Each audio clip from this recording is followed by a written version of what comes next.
Om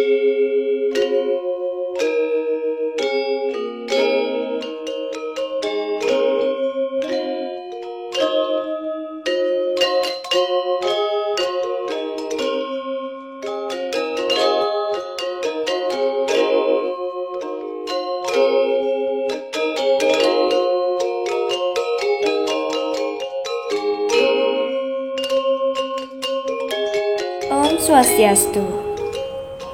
Sampurasun. Om Awigramastu Namasidam. Om Kratawayantu Wiswatah. Para dewan juri dan pemirsa yang saya hormati, perkenalkan, nama saya Dewa Ayu Ratnadia Diviani. Saat ini saya kelas 1 SMA dari Sekolah Madania Bogor, Jawa Barat. Semoga kita semua selalu dalam lindungan Yang Widi dan terhindar dari segala mara bahaya. Sebelumnya, terimalah pujo pangastuti. Om Swastiastu. Umat sedharma yang saya hormati, pada kesempatan ini saya akan menyampaikan pesan Dharma dengan judul Pulang.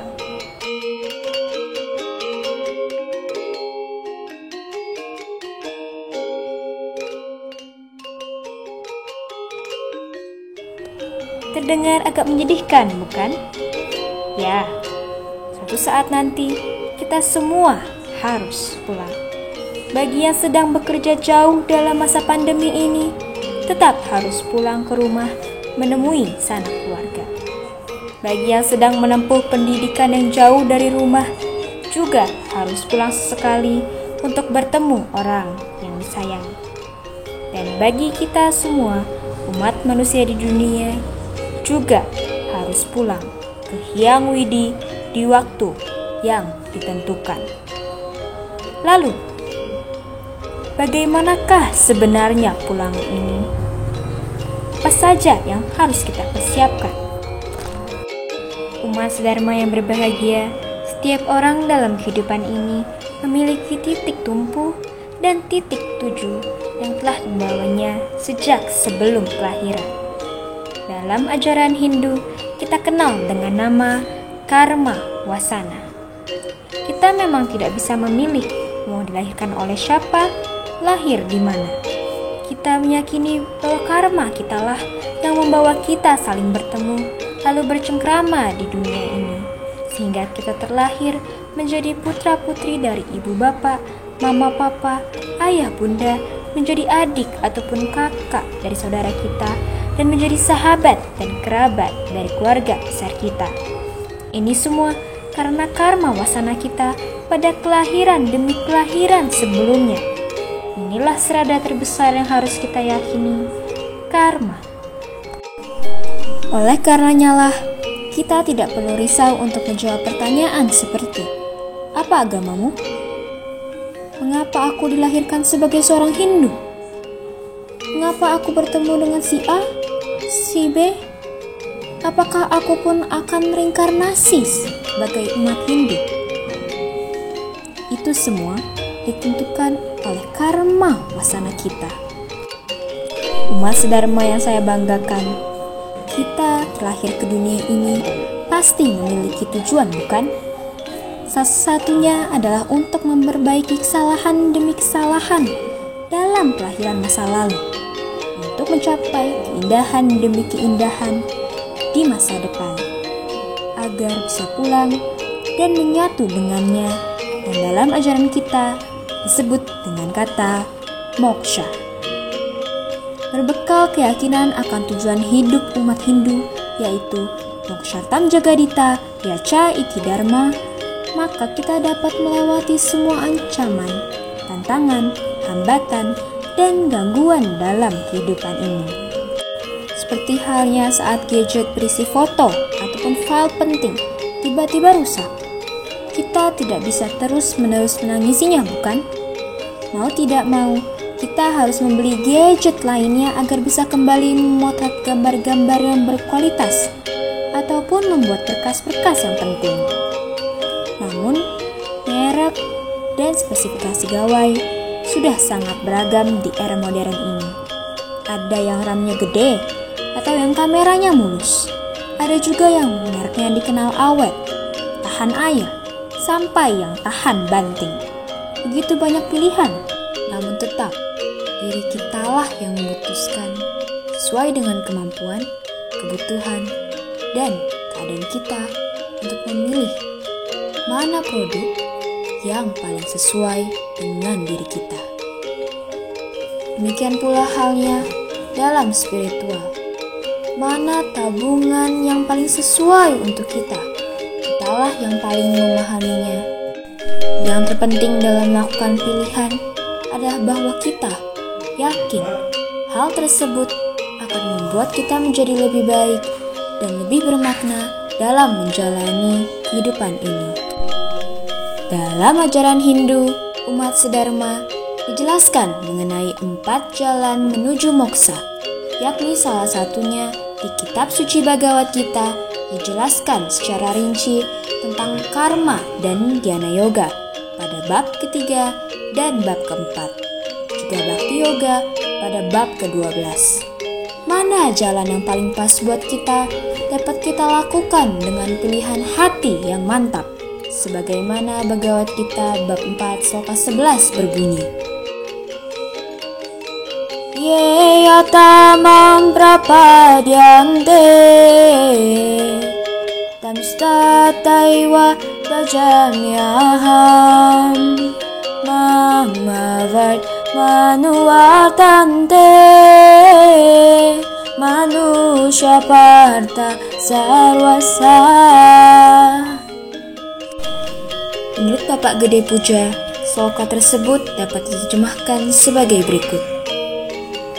Dengan jalan manapun orang mendekatiku, dengan jalan yang sama itu juga memenuhi keinginan mereka. Melalui banyak jalan, manusia mengikuti jalanku. Oh, Partha. Umat sedharma yang berbahagia, titik tumpu awal kita adalah kelahiran, dan titik tuju pada akhir kehidupan kita adalah moksha. Dengan demikian, kita semua memiliki tujuan yang sama di alam ini, yaitu menuju ke rumah Sang Pencipta. Jika untuk pulang ke rumah, kita membutuhkan paspor, tiket, dan uang, maka untuk mencapai moksha, tabungan kebajikan adalah bekal yang utama yang harus kita miliki agar kita mendarat dengan selamat di planet Sunyaloka.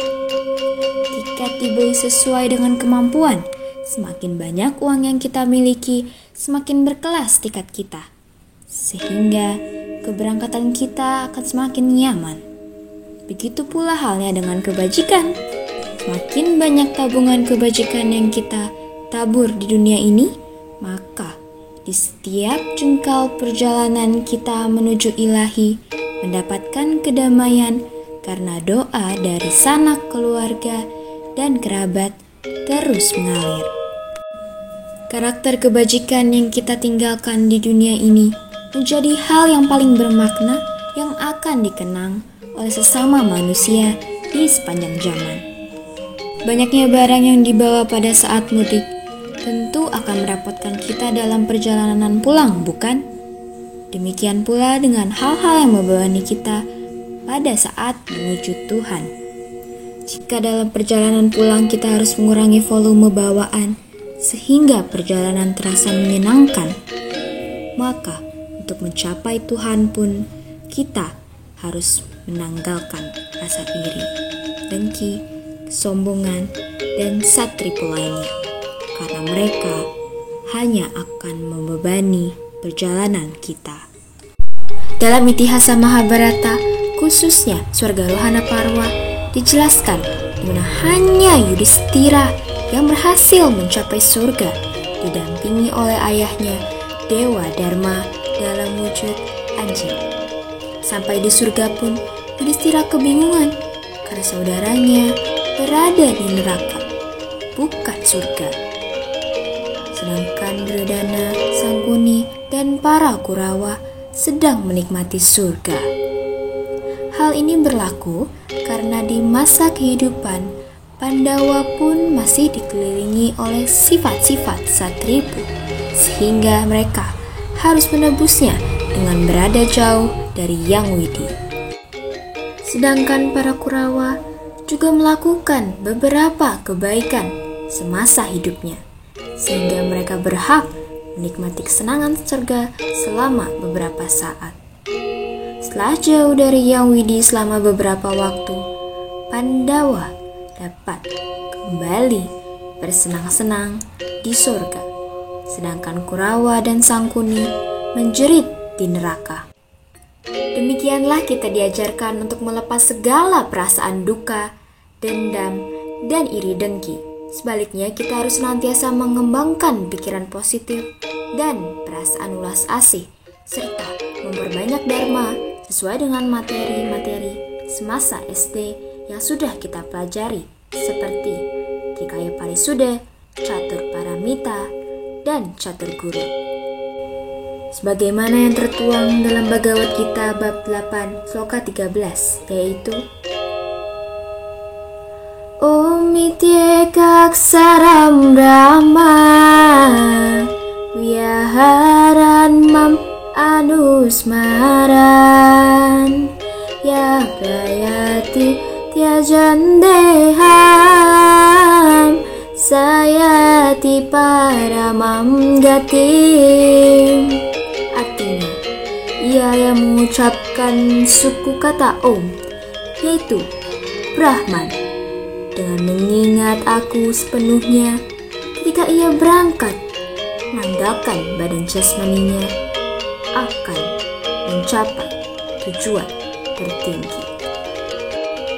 Umat sedharma yang berbahagia, perjalanan kita di dunia ini sangatlah singkat. Persinggahan kita di alam ini hanya sementara. Kita tidak tahu kapan perjalanan kita akan berakhir. Satu kata Om dengan sepenuhnya mengingat Tuhan akan membantu perjalanan kita dalam satu dengan Tuhan.